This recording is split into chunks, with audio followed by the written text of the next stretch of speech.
Sus padres iban todos los años a Jerusalén en la fiesta de la Pascua. Cuando el niño cumplió 12 años, subieron como de costumbre, y acabada la fiesta María y José regresaron, pero Jesús permaneció en Jerusalén sin que ellos se dieran cuenta. Creyendo que estaba en la caravana, caminaron todo un día y después comenzaron a buscarlo entre los parientes y conocidos.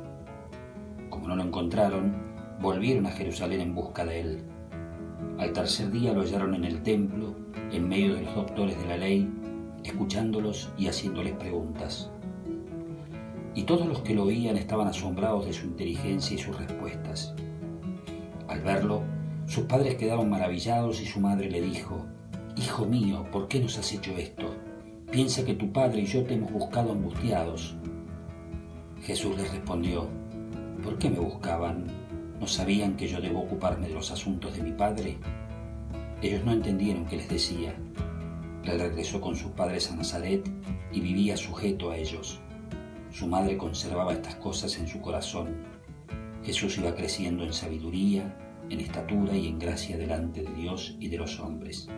En este evangelio, Jesús desaparece o lo pierden de vista, Jesús y María y José, y piensen ustedes lo que sería la desesperación y la angustia de María y de José buscándolo, pero también teniendo en cuenta que la fe que ellos profesaban debía mantenerlos con cierta tranquilidad para poder ubicarlo.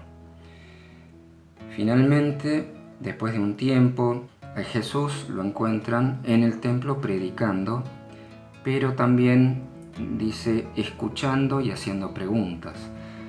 Qué interesante que Jesús estuviera escuchando y haciendo preguntas a gente que estaba mucho más capacitada, mucho más grande, y las cosas que él podía intercambiar y aprender, y a la vez nos queda la reflexión de decir, ¿y si él no había iniciado ahí mismo también su predicación temprana?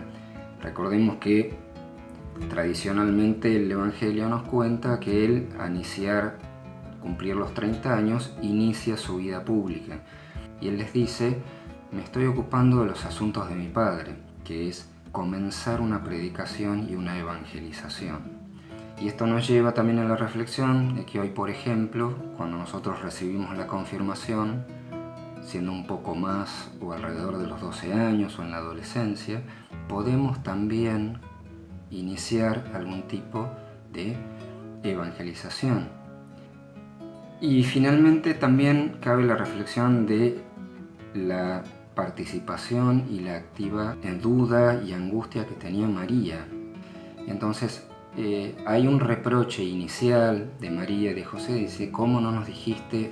Te das cuenta la angustia que teníamos, obviamente. Y finalmente María recibe la respuesta y el Evangelio nos cuenta que ella guardaba esas cosas en su corazón.